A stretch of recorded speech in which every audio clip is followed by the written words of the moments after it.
সন্দীপদা মাঝে মাঝে আমাকে ওভারটেক করছে, দেখো আমি বুঝতেই পারছি সন্দীপদার একটু জোরে চালাতে ইচ্ছা হচ্ছে, কিন্তু আমি তো 60-70-এর ওপরে চালাবো না, আমি 60-70 স্পিডে ধরে আছি, আর ও মাঝে মাঝেই এরকম আমাকে ওভারটেক করছে। তো প্রথমবার রাইডে এসছে, মজা করলেই হলো, মজা পেলেই হলো। বলে হাইওয়ে বোরিং লাগে, তো আমার কাছে কিন্তু বোরিং লাগে না। তুমি কিভাবে এনজয় করছো তোমার কাছে, আমার কাছে তো হাইওয়ে রাইড বেশ মজাই লাগে। দেখছি 125 সিসি গাড়ি নিয়ে কি সুন্দর চালাচ্ছে, দেখো দারুণ লাগছে, দারুণ লাগছে। বেরো, শুধু বেরো, গাড়ি নিয়ে বেরো, ভালো লাগবে, দেখবে অন্যরকম একটা ফিলিংস বাইক রাইডে। সন্দীপদা হচ্ছে আমার ইউনিভার্সিটির সিনিয়র, আমার আগের ব্যাচে পড়তো, এখন পিএইচডি করছে। তো ও গাড়ি কিনেছে 24 সালের অক্টোবরে পুজোর সময়, আর এই 6-7 মাসের মধ্যেই রাইডে বেরিয়ে পড়েছে। ও অনেক দিন থেকে আমাকে বলছিল যে রাইডে যাবে, রাইডে যাবে। আমার যে ওই আমি কবে কি বেরোবো না বেরোবো আমার কোনো তো ডেট ফিক্স থাকে না, যার জন্য কারোর সঙ্গে আমার টাইম ম্যাচ হয় না। সবাই যেতে গেলে আগে থেকে প্ল্যান করে ছুটি নিয়ে রাখে, এবার আমার তো ওইভাবে হয় না। আমার মনে হলো 2-1 দিন আগে রেডি হয়ে বেরিয়ে গেলাম। তো সন্দীপদাকে আমি বলেছিলাম যে আমি কিন্তু এইরকম ডেট ফিক্স করতে পারবো না যে এই ডেটে বেরোবো, জাস্ট যাওয়ার 2-1 দিন আগে তোমাকে আমি বলতে পারবো। তো সন্দীপ বলে ঠিক আছে, আমি রেডি হয়ে থাকবো, তুই যেদিন যাবি আগের রাত্রে বললেও আমি চলে যাবো তোর সঙ্গে। তো সন্দীপদাকে এই 2-1 দিন আগেই জানালাম, ও আমার সঙ্গে জয়েন হয়ে গেল। এবার কি হয়, আগে থেকে প্ল্যান করে রাখলে, আমার যেহেতু একটু বাড়ির থেকে প্রবলেম আছে, সবাই অসুস্থ, কখন কে কি অসুস্থ হয়ে যায় তার ঠিক নেই। এবার কারোর সঙ্গে একটা প্ল্যান করলাম 1 সপ্তাহ 2 সপ্তাহ আগে, সে রেডি হলো, আর একটা ট্যুরে আসার আগে অনেক কিছু কেনাকাটি করতে হয়, মেন্টালি প্রিপেয়ার থাকতে হয়। তো সে সব কিছু করলো, অফিস ছুটি নিলে দেখা যাচ্ছে যাওয়ার দিন যেতে পারলো না, আমি ক্যান্সেল করে দিলাম কোনো কারণে। সেটা খুবই খারাপ লাগে আমার সঙ্গে। কারণ আমার অনেক রাইড এমন হয়েছে যে ভেবেছি এত তারিখে যাব, সেই ডেটে আমার বেরোনো হয়নি, কারণ বাবা মা দুজনের একটু মেডিকেল প্রবলেম আছে, ওই জন্য যখন তখন হয়ে ওঠে না আমার যে ডেট ঠিক করে আসা। ফুটিসাঁকো পার হলাম, সামনে হচ্ছে কুলি। ফুটিসাঁকো থেকে কুলি অবধি 20-30 কিলোমিটার খারাপ রাস্তা ছিল। তো নভেম্বরে তো দেখেছিলাম রাস্তার কাজ চলছে, আর ফুটিসাঁকো বেশ 1 কিলোমিটার পার হয়ে আসলাম, দেখলাম রাস্তা ভালো আছে, আর এই দেখাই যাচ্ছে নতুন রাস্তা হয়েছে। ফুটিসাঁকো থেকে কুলি অবধি যেটুকু খারাপ রাস্তা ছিল সেটা কাজ হয়ে গেছে, দারুণ রাস্তা হয়ে গেছে। তো এই মোড়গ্রাম দিয়ে আসার আর কোনো অসুবিধাই থাকলো না, উত্তরবঙ্গ আরও সোজা হয়ে গেল এখন আসা। অনেকে এই পথটা অ্যাভয়েড করে, কারণ এই কুলি থেকে ফুটিসাঁকো এইটা খারাপ ছিল, ওই জন্য অ্যাভয়েড করে অনেকেই। তো আমার কাছে তো বেস্ট রোড এটাই। মোড়গ্রাম আর এখান থেকে 30 কিলোমিটার মতো। ও প্রচণ্ড খিদে পেয়ে গেছে, এখন বাজে সকাল 10টা। তো ভাবলাম খেয়ে নিই। নর্মালি সকালে ব্রেকফাস্ট করি রাইডে বেরোলে হচ্ছে মুড়ি ঘুগনি দিয়ে, তো এই রাস্তায় মুড়ি ঘুগনি পেলাম না, ওই জন্য একেবারে লাঞ্চ সেরে নিচ্ছি রুটি তড়কা দিয়ে। এই এসে গেছে 3টে করে রুটি আর তড়কা। রাইডে বেরোলে তো জানোই ভাত খাই না, ভাত খেলেই ঘুম পেয়ে যায়। তুমি তো খাওয়া শুরু করে দিয়েছো, খিদে পেলাম আমার, আর তুমি খেতে শুরু করে দিয়েছো। তো কলকাতা থেকে উত্তরবঙ্গে যাওয়ার 3টে রাস্তা আছে, একটা হলো বারাসাত কৃষ্ণনগর হয়ে বহরমপুর, আর তারপরে বহরমপুরের থেকে তো মালদা, এই একটা রোড, আর একটা হচ্ছে ওল্ড দিল্লি রোড আছে, যেটা ডানকুনির একটু আগে থেকে ঢুকে যাচ্ছে। আর একটা রাস্তা হলো শক্তিগড়, শক্তিগড়ের পরে মোড়গ্রাম, তারপরে এসে মোড়গ্রামের পরেই হাইওয়ে। তো এখন শুনছি কৃষ্ণনগর বারাসাত ওই দিকে রাস্তাটা ভালো করে দিয়েছে, তো সবাই বলে যে ওইটাই যাওয়ার জন্য, কিন্তু আমি 1-2বার গেছি, ওটা দিয়েও গেছি, আর এদিকে ওল্ড দিল্লি রোড হয়েও গেছি। গিয়ে আমার মনে হয়েছে আমার কাছে বেস্ট হচ্ছে এই মোড়গ্রামের রাস্তাটা। কারণ কেন বলছি, আমরা হচ্ছে সাউথে থাকি, মানে আমার বাড়ি সাউথে। এবার যদি আমি কৃষ্ণনগরের ওই পথ দিয়ে যাই তাহলে আমাকে টোটাল কলকাতা ক্রস করে যেতে হবে। এবার কলকাতায় তো একটা ট্রাফিক পাচ্ছি, তারপরে অনেক সিগন্যাল আছে সেগুলো পাচ্ছি, তারপরে ওদিকে বারাসাত কৃষ্ণনগর ওইসব জায়গায় প্রচুর জ্যাম হয়।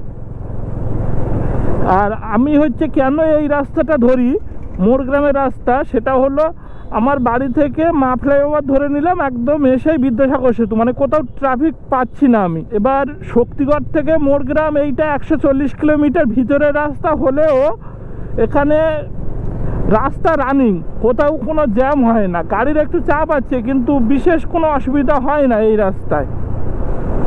আর এই রাস্তায় আগে একটু খারাপ রাস্তা ছিল, সেটা হচ্ছে ফুটিসাঁকো থেকে কুলি, সেটাও এবার দেখছি ভালো করে দিয়েছে। আমি তো এতবার উত্তরবঙ্গে আসি, প্রতিবারই এই রাস্তা দিয়ে আসি। ওল্ড দিল্লি রোড দিয়ে একবার গেছি, তো সে রাস্তায় দেখি রাস্তার মাঝখান দিয়ে গরু ছাগল চড়ছে, লোকজন ইচ্ছা মতো পারাপার করছে, শাড়ি শুকোতে দিচ্ছে, এই রকম। তো ও রাস্তাটা চওড়া রাস্তা হলেও মানে বেশি জোরে চালানো যায় না, সেই তুলনায় এটা সরু রাস্তা কিন্তু রানিং রোড, তুমি মোটামুটি 60-70-এ ভালোভাবে চালাতে পারবে এই রাস্তায়। এটা মোড়গ্রামে গিয়ে NH-34-এর সঙ্গে মিলছে, তো মোড়গ্রামে ওখান থেকে NH-34 পেয়ে যাচ্ছি। দেখো রোড কন্ডিশন পুরোটাই হচ্ছে এই রকম। তো এই রাস্তায় কি অসুবিধা হবে, হ্যাঁ এই রাস্তায় কয়েকটা ছোট ছোট বাজার রয়েছে, তো সেগুলোতে ওই রকম বারাসাত কৃষ্ণনগরের দিকের মতো ওই রকম জ্যাম হয়ে যায় না। এবার যে যার কাছে যেটা ভালো, এটা ম্যান টু ম্যান ভ্যারি করে। এদিকে সকালে বর্ষা হয়েছে, রাস্তার দুপাশেও মাটি ভিজে দেখছি, রাস্তাও ভিজে, অথচ এখন কিছুই বোঝা যাচ্ছে না। ও মোড়গ্রাম ছেড়ে আমরা NH-এ উঠে গেছি, বহরমপুর ফারাক্কা হাইওয়েতে। এই যে লেখাগুলো দেখো, শিলিগুড়ি, মালদা, ফারাক্কা, এইগুলো দেখলেই মন খুশি হয়ে যায়। তো আজকে মোড়গ্রাম পার হলাম, মানে শক্তিগড় থেকে মোড়গ্রামের রাস্তা 140 কিলোমিটার, কিছু মনে হলো না। অন্যান্য তারিখ খুব টায়ার্ড হয়ে যায় ওই রাস্তাটায়। তো রাস্তাটা খুব সুন্দর হয়ে গেছে, কোথাও আর খারাপ নেই, যার জন্য এবার কোনো টায়ার্ড হয়নি, ভালো হয়ে গেছে রাস্তাটা। এখান থেকে আর ম্যাপ খুব একটা কাজে লাগবে না, যার জন্য মোবাইলটা খুলে রেখেছি, কারণ একটাই তো রাস্তা, সোজা যেতে হবে। যদি কোথাও দরকার হয় তাহলে তখন লাগাবো, শুধু শুধু তো মোবাইলটা রৌদ্রে রেখে লাভ নেই। এই মালদা, শিলিগুড়ি, ফারাক্কা, এই নামগুলো দেখলেই মনটা খুশি হয়ে যায়। শিলিগুড়ির ডিস্টেন্স যত কমছে মনের ভিতরে একটা আলাদা উত্তেজনা কাজ করছে, কারণ পাহাড়ে যাচ্ছি না, পাহাড়ের ডাক, পাহাড়ের নেশা অ্যাভয়েড করা বিশাল কঠিন। তো প্রতি বছর এই এপ্রিল মাস আসলেই পাহাড়ের জন্য মনটা কেমন কেমন করে ওঠে। তো বছরে দুটোবার তো পাহাড়ে যাই, এক হচ্ছে এই এপ্রিল, আর একটা অক্টোবর নভেম্বরের দিকে। আর এবারও পাহাড়ে কিন্তু যাচ্ছি একটা বিশেষ কারণে, সেটা হচ্ছে রডোডেনড্রন দেখার জন্য। তো এতক্ষণ তোমাদের তো আমার ট্রিপ সম্পর্কে কোনো কিছু বলিনি, তোমাদের এবার বলি যে এবার কোথায় যাচ্ছি, কোন দিকে যাচ্ছি। এবার যাচ্ছি আমি ধোত্রে, মানে ওটা সান্দাকপুর রুটেই, মানে আমাদের ইন্ডিয়ার পার থেকে মানেভঞ্জন দিয়ে উঠতে হয় সান্দাকপুর। আমি মানেভঞ্জন দিয়ে আর উঠবো না, কারণ মানেভঞ্জন দিয়ে বাইক এলাও নেই। মানেভঞ্জন পার করে ধোত্রে বলে একটা জায়গা আছে, ছোট্ট একটা গ্রাম, ওখান থেকে কাঞ্চনজঙ্ঘার ভিউও পাওয়া যায় ওয়েদার ক্লিয়ার থাকলে। এবার ধোত্রেতে গিয়ে বাইক রেখে দেবো, রেখে ওখান থেকে একটা ট্রেক করব টুংলিং অবধি। সান্দাকপুর অবধি আর যাবো না, কারণ হাতে সময় নেই। মেনলি তো উদ্দেশ্য হচ্ছে ফুল দেখা, আর ধোত্রে থেকে ওই টুংলু টুমলিং অবধি প্রচুর ফুল দেখতে পাওয়া যায়। আর এই সময় এপ্রিল মাস মানে জানোই এখন রডোডেনড্রনের সময়। এই হলো প্ল্যান। আর আমরা কিন্তু আজকে শিলিগুড়ি অবধি যাব না, আমাদের টার্গেট আজকে ইসলামপুর। তো কলকাতা থেকে ইসলামপুর প্রায় 550 কিলোমিটার মতো।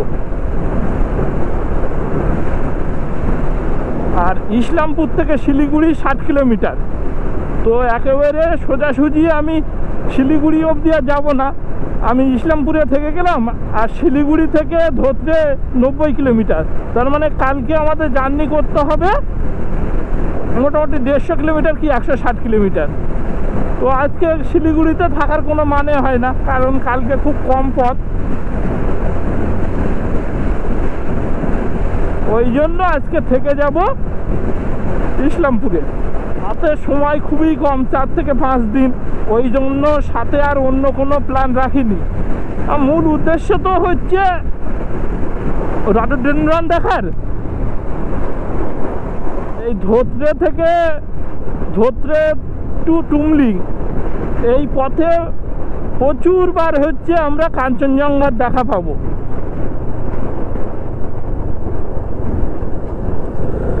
আশা করছি এইবার ট্রিপটা খুব সুন্দর হবে, তোমাদের ভালো লাগবে। তোমরা সাথে থাকো আর দেখতে থাকো। আর আমার ইউটিউব চ্যানেল স্বপ্নময় আর ফেসবুক পেজ স্বপ্নময়টা সাবস্ক্রাইব লাইক করে দিও। আর বন্ধুদের সঙ্গে শেয়ার করতে ভুলো না। এখন ওয়েদারটা যদি ভালো থাকে তাহলে আর কিছু চাই না, কাঞ্চনজঙ্ঘা দেখা পেলেই হলো। শিলিগুড়ি থেকে আমরা যে ধোত্রে যাব ওই পথটা বিভৎস সুন্দর। মিরিক হয়ে আমরা যাব। তো শিলিগুড়ি থেকে মিরিক অবধি তো প্রচুর চা গাছ পাবো। সমতলের চা বাগান একরকম সৌন্দর্য, আর পাহাড়ের চা বাগান আর এক রকম সৌন্দর্য। তারপর মিরিকের পরের থেকেই শুরু হয়ে যাবে পাইন জঙ্গল। সেখানে শুধু মেঘ কুয়াশার মধ্যে দিয়ে আমাদের যেতে হবে। এই টোলগেটটায় বিকালবেলা খুব সুন্দর লাগে। এখন আর দাঁড়াবো না, রোদ্দুর তো। মানে এই মোড়গ্রামের পরের থেকে রীতিমতো বিরক্ত লাগছে। এই হাইওয়েতে একমাত্র এই পথেই হচ্ছে এই অটো টোটো ইঞ্জিন ভ্যান চলে, এই মোড়গ্রাম থেকে ফারাক্কা অবধি। এটা গতবারও পেয়েছিলাম, আগে কিন্তু এত হারে চলতো না। এই লাস্ট 1-1.5 বছর এইরকম দেখছি আমি। আর অন্য কোনো হাইওয়েতে এরকম দেখিনি যে একটা লেন শুধু ওদের। ওই নর্থ বেঙ্গল আসতে গেলে মোড়গ্রাম থেকে ফারাক্কা অবধি একটা লেন জুড়ে অটো টোটো আর ইঞ্জিন ভ্যান। যত মালদহের কাছাকাছি আসছি দেখো আম গাছের সংখ্যা কিন্তু বেড়ে যাচ্ছে। রাস্তার দুপাশেই প্রচুর আম গাছ দেখতে পাচ্ছি। রীতিমতো বিরক্ত লাগছে এই রাস্তাটা। রাস্তার কন্ডিশন ভালো, কিন্তু এত লোকাল ট্রান্সপোর্ট, এই অটো টোটো ইঞ্জিন ভ্যান। হ্যাঁ, হাত দেখা, হাইওয়েতে চালাচ্ছিস হাত দেখে দিলেই হলো।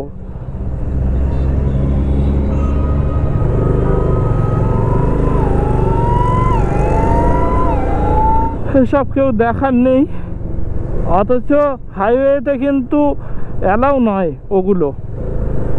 কি এখানে কি হয়েছে, এত জ্যাম কেন? চলে এসছি ফারাক্কা ব্যারেজ। আর এই এখন আছি ফারাক্কা ব্যারেজের উপরেই। তো আজকে দেখছি অনেকটা ক্লিয়ার আছে রাস্তা, খুব বেশি ট্রাফিক নেই। একটা সময় যখন ট্রেনে ট্রাভেল করতাম আর রাতে তো এই ফারাক্কা ক্রস হতো, তখন আমরা সবাই দরজার পাশে এসে দাঁড়িয়ে থাকতাম এই ফারাক্কা ব্যারেজ দেখবো বলে। ফারাক্কা ব্যারেজে আসলেই একটা আলাদা ভালো লাগা কাজ করে। একটা সময় ট্রেনে বসে যে ফারাক্কা ব্যারেজ দেখতাম, সেই ফারাক্কা ব্যারেজের উপর দিয়ে বাইক চালিয়ে যাচ্ছি। আর এই ডান পাশেই কিন্তু আর একটা ব্রিজ তৈরি হচ্ছে। তো দেখছি তো ব্রিজের অনেকটা কাজ হয়ে গেছে। ওই ব্রিজটা হয়ে গেলে উত্তরবঙ্গ আরও কাছে হয়ে যাবে।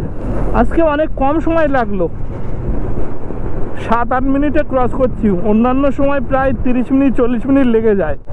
আরও একটা টোল প্লাজা পার হচ্ছি, এটা হচ্ছে ফারাক্কা রায়গঞ্জ হাইওয়ে। তো NH 12 এটা। আমরা ফারাক্কা পার হলাম মানেই উত্তরবঙ্গে প্রবেশ করে গেলাম। ফারাক্কা ব্যারেজের ওপারটা হচ্ছে মুর্শিদাবাদ, আর ব্যারেজটা পার করে এলেই এপারে হচ্ছে মালদা। আর মালদা মানেই তো উত্তরবঙ্গ। উত্তরবঙ্গে যে এসছি এই ফিলিংসটাই আলাদা ভালো লাগে, কারণ আমাদের দক্ষিণবঙ্গের মানুষের উত্তরবঙ্গের প্রতি একটা টান আলাদা রকম আছে। 40 কিলোমিটার 50 কিলোমিটার বাদে বাদেই দাঁড়াচ্ছি, অসুবিধা বিশেষ হচ্ছে না আমার। আমি তো একেবারে হচ্ছে 100 কিলোমিটার 150 কিলোমিটার বাদে বাদে দাঁড়াই একা থাকলে, যেহেতু সঙ্গে একজন আছে তার সঙ্গে অ্যাডজাস্ট করে চালাতে হচ্ছে, আর সঙ্গে কেউ আসলে তার সঙ্গে অ্যাডজাস্ট করে চালাতে হবে। মালদাহের কালিয়াচক ক্রস করছি, এইখানেও অন্যান্য দিন খুব জ্যাম পাই, তো আজকে দেখছি ফাঁকাই আছে, খুব বেশিক্ষণ দাঁড়াতে হলো না। আর আসার সাথে সাথে সিগন্যালটাও খুলে দিল, না হলে অন্যবার প্রায় 10 মিনিট 12 মিনিট করে দাঁড়াতে হয়। এখন এই মালদা বাইপাস দিয়ে যাচ্ছি, তো আজকে সকাল থেকে এখনো পর্যন্ত 360 কিলোমিটার রাইড হয়ে গেছে। নভেম্বর মাসে যখন সিকিম এসেছিলাম, বাড়ি ফেরার দিন এই মালদাতে স্টে করেছিলাম, তো প্রথমবারের জন্য মালদায় স্টে করেছিলাম সেবার। দেখি এবারও প্ল্যান আছে ফেরার দিন এখানেই স্টে করার। আর মালদায়ের উপর দিয়ে যাচ্ছি মানেই পথের দুপাশে দেখো আম গাছ সব। 400 কিলোমিটার মতো হয়েছে সকাল থেকে। তেল শেষ হয়ে গেছিল, ওই জন্য তেল ভরছি। 982 টাকা তেল ভরলাম, 9.38 লিটার। উত্তরবঙ্গের হচ্ছে হাইওয়ে কতটা ক্লিন দেখো, আর রাস্তার মাঝখান দিয়ে খুব সুন্দর ফুলের গাছ লাগানো, আর আমার বাম পাশে সব ভুট্টা ক্ষেত। তো এই রায়গঞ্জ বা মালদায় এইদিকে ভুট্টা চাষ হয় খুব হারে, কি অসাধারণ লাগছে দেখো। রোড কন্ডিশন তো এই, আর পাশেই এই রকম সবুজ ভুট্টা ক্ষেত। যখন বর্ধমান বীরভূমে ছিলাম তখন তো সব ধান চাষ হয়েছিল, আর এখন এখানে সব ভুট্টা গাছ। উপরওয়ালার কাছে শুধু একটাই কামনা, সেটা হলো এই কদিন যেন বর্ষা না হয়, বিশেষ করে 2 দিন, পাহাড়ের 2 দিন বর্ষা না হয়, আর যেন কাঞ্চনজঙ্ঘার ভিউটা পেয়ে যায়। পাহাড়ের নেশা যার একবার ধরেছে তাকে আর ঘরে থাকতে দেবে না। আরও যদি পাহাড়ের নেশা, তার সঙ্গে নিজের বাইক রাইড করে পাহাড়ে যাওয়া, তো এ আলাদা লেভেলের নেশা। তো কিছুদিন বাদে বাদেই তোমাকে পাহাড় কাছে ডেকে নেবে। এই নভেম্বরেই ঘুরে গেলাম পাহাড় থেকে, আর এই এপ্রিল আবার চলে এসেছি উত্তরবঙ্গ। আমরা এখন আছি রায়গঞ্জ বাইপাসে, আর এই ডান পাশেই হচ্ছে রায়গঞ্জ টাউন। আগে আমাদের যেতে হতো রায়গঞ্জ টাউনের ভিতর দিয়ে ঘুরে, তখন এই বাইপাসটা ছিল না, অনেকটা সময় লেগে যেত, সিঙ্গেল রোড ছিল আর ভালোই ট্রাফিক হতো, অনেকটা সময় লাগতো। তো এখন আরও সময় কমে গেছে, খুব সুন্দর করেছে। Raiganj bypass, Dalkhola bypass, Islampur bypass, এগুলো খুব সুন্দর। ডালখোলা বাইপাসে আসি, একটা সময় যখন এই ডালখোলা বাইপাস তৈরি হয়নি, তখন ওই ডালখোলার হচ্ছে রেল লাইন পার হয়ে যেতে হতো, আর ওই রাস্তায় বিভৎস জ্যাম হতো। আরও যদি ট্রেন যাওয়ার সময় হতো তাহলে তো হয়েই গেল, ঘন্টার পর ঘন্টা জ্যামে আটকে থাকতে হতো। আর এই ডালখোলার জ্যাম অ্যাভয়েড করার জন্যই আমরা হচ্ছে রায়গঞ্জের পরের থেকে বোতলবাড়ি রাস্তা নিতাম, তো সেটাও প্রায় 80-90 কিলোমিটার মতো ভিতরে দিয়ে যেতে হতো। তো সে সাংঘাতিক খারাপ রাস্তা ছিল, সময় অনেকটা লেগে যেত। আর এই বাইপাসটা হয়ে যাওয়ার পরে এখন অনেক সুবিধা হয়েছে। এখন এই বিহারের কিষানগঞ্জ পার হচ্ছি, তো কিষানগঞ্জ ঢোকার 30 কিলোমিটার আগে থেকে জঘন্য রাস্তা, মানে মাথা খারাপ হয়ে গেছে, এত বাজে রাস্তা। এখন বাজে 5:30, আর এখান থেকে ইসলামপুর মাখি আছে মোটামুটি 30 কিলোমিটার। আমার বাম হাতে এই হচ্ছে কিষানগঞ্জ রেলওয়ে স্টেশন। তো যারা ট্রেনে নর্থ বেঙ্গল আসো, এই কিষানগঞ্জের উপর দিয়েই তো যেতে হয়। এই কিষানগঞ্জ ঢুকতে গিয়ে যা কষ্ট হয়েছে, আসলে দিনের শেষে যদি এরকম খারাপ রাস্তা পাই তা তো আর এই রাস্তাটা যে কেন ঠিক করে না, নভেম্বরে এসেছিলাম তখন তো খারাপ ছিল, আরও খারাপ হয়ে গেছে। আর এটা সারা বছরই এইরকম থাকে, ঠিক করে না। এখন বাজে 6:30 আর এই ইসলামপুর টাউনে ঢুকে গেছি। এবার হোটেল খোঁজ করতে হবে। তো ভেবেছিলাম অন্ধকার হওয়ার আগে ঢুকবো, তো অন্ধকার হয়ে গেল। আধা ঘন্টা লেটে ঢুকলাম, 6টায় ঢোকার টার্গেট ছিল। এবার হচ্ছে হোটেল খোঁজা একটা বড় কাজ। আর 1 কিলোমিটার মতো আছে, চলো হোটেল খুঁজি, তারপরে তোমাদের সঙ্গে কথা হচ্ছে রুমে গিয়ে।